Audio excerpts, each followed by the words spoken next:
Ana Clara Viñares es periodista de la Televisión Nacional de Uruguay, columnista política del programa Abre Palabra de FM Océano y además es magíster en comunicación política y gestión de campañas electorales. Y le estamos convocando porque el 27 de octubre hay elecciones en nuestra querida Argentina, pero también hay elecciones en nuestro querido Uruguay. Ana Clara, buenas tardes. Alfredo Leuco te saluda aquí en Radio Mitre en Buenos Aires. ¿Cómo te va? Buenas tardes, Alfredo, para ti y para todos los que están escuchando el programa.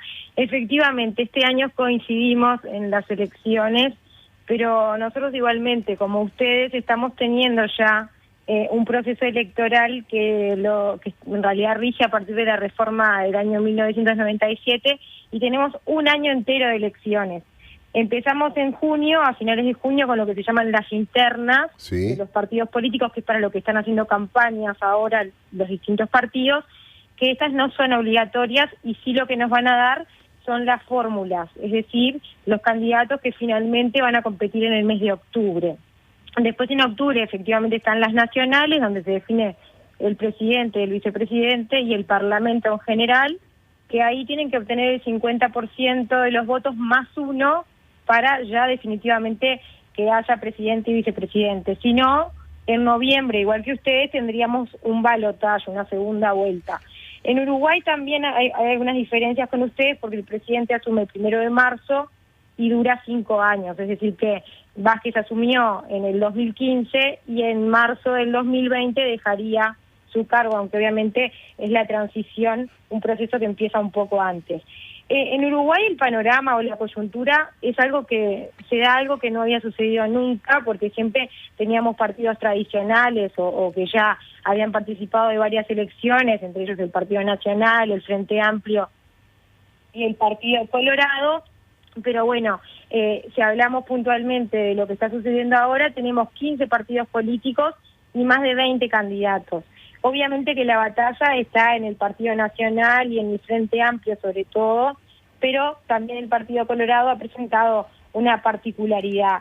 En los partidos nuevos que han aparecido, cabe destacar, por ejemplo, el Partido Cabildo Abierto, que se llama, que tiene al frente o como líder al excomandante en jefe del Ejército, Guido Manini Ríos, que lo clave acá es que fue destituido por el presidente de la República, Tabaré Vázquez, hace pocos meses, por cuestionar a la justicia en casos que tienen que ver con violaciones a derechos humanos en la dictadura. Claro. Y bueno, y en realidad, ¿qué hizo Manini Ríos? Cuestionó dictámenes que condenaban a Gavazo, a Silveira y a Maurente, que fueron militares de la dictadura uruguaya. Puntualmente, lo que está sucediendo es que las encuestas en nuestro país son una foto, pero yo te diría que más que nunca borrosas. Siempre han sido una herramienta más que nada para los partidos políticos para tomar decisiones, pero en el último tiempo ha sido muy difícil que los resultados que tiran, que arrojan, sean los reales, porque hay mucho desinterés en la política, las internas no son obligatorias, entonces se intenta adivinar quién va a llegar a octubre y quién en definitiva va a ganar también en octubre. Es como muy difícil. Nosotros tenemos muestras que rondan las 1.000 personas entrevistadas, encuestadas, y eso te lleva a un margen de error hasta el 4%, claro. Que en muchos casos es la diferencia entre los candidatos. O sea que Sin duda. La verdad que las encuestas no están siendo una herramienta real para la toma de decisión. Ahora, Ana Clara, vos Como tenés... yo te decía, la batalla... Sí, yo te decía que vos tenés experiencia en esto. Te hago 2 o 3 preguntas concretas. Me contaste muy interesante lo de Cabildo Abierto. En realidad es un comandante militar, un ex comandante del ejército que reivindica la dictadura. Primer tema.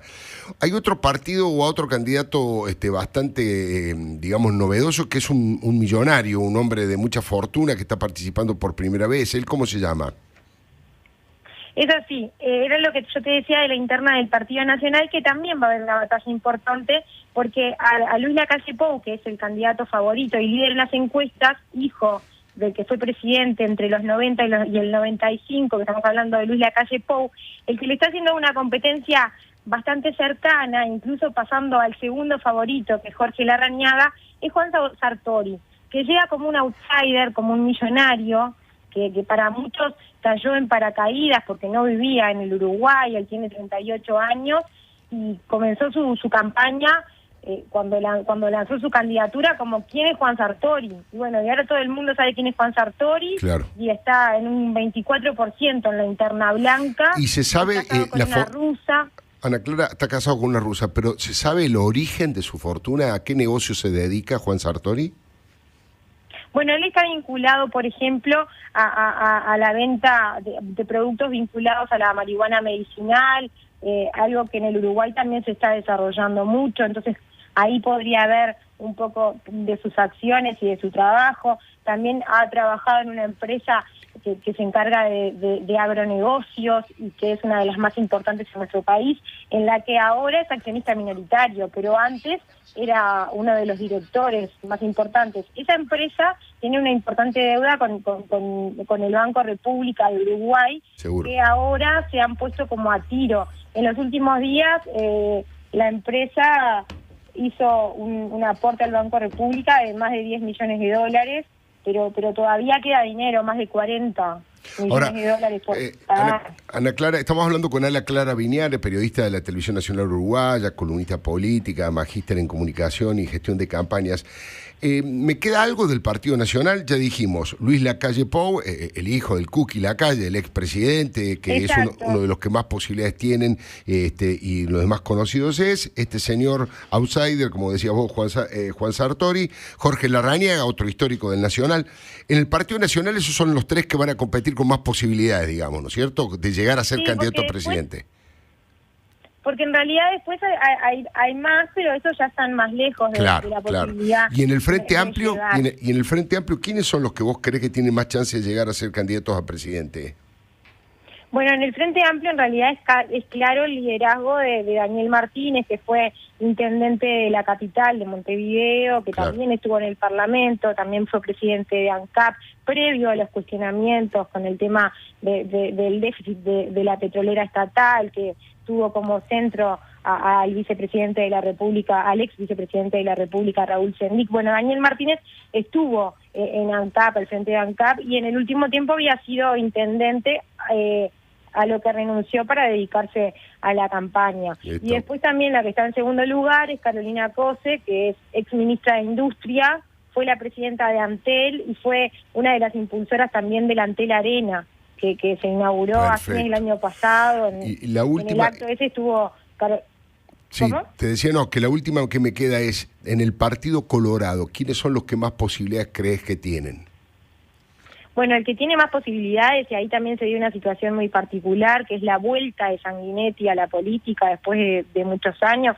Hubo como una medición entre Sanguinetti y Mujica si se postulaban o no a la presidencia de la República, a la candidatura, y finalmente Mujica se bajó en el Frente Amplio, pero sí el que se tomó el partido y se lo puso al hombro, porque en las últimas elecciones había tenido 12% nomás de votación, el Partido Colorado, fue Julio María Sanguinetti, que ya fue presidente en el 85, del 85 al 90, del 95 al 2000, y que obviamente tiene una trayectoria con 83 años. Seguro. Bueno, y él es el candidato más firme dentro del Partido Colorado a ganar las elecciones, o sea, a ganar la interna. Seguro. Interesantísimo, Ana Clara. La verdad que, como tu nombre lo indica, ha sido sumamente clara, muy didáctica para nosotros. Hay nombres muy conocidos en la Argentina y otros no tanto. Vamos a seguir de cerca. Yo soy de los que cree que los países están insertos en una región, están insertos en un lugar en el mundo y tiene mucha interactuación en lo que tiene que ver en lo político y en lo económico. Así que vamos a seguir las elecciones de Uruguay y también de otros países, así que cuando podamos te vamos a convocar si vos no tenés problema, Ana Clara. No, lo último que te iba a decir, Alfredo, como para cerrar, es que si bien no se puede definir o no se puede saber lo que va a pasar, la hipótesis que se maneja es que haya efectivamente balotaje y él gana el Frente Amplio, pero sin mayorías parlamentarias. Eso es lo que podría suceder. En las últimas elecciones ganó el Frente Amplio, también en segunda vuelta, pero con mayorías parlamentarias. Podría haber un cambio ahí. Ana Clara Viñar, un gustazo, te mando un saludo muy grande y gracias por atendernos.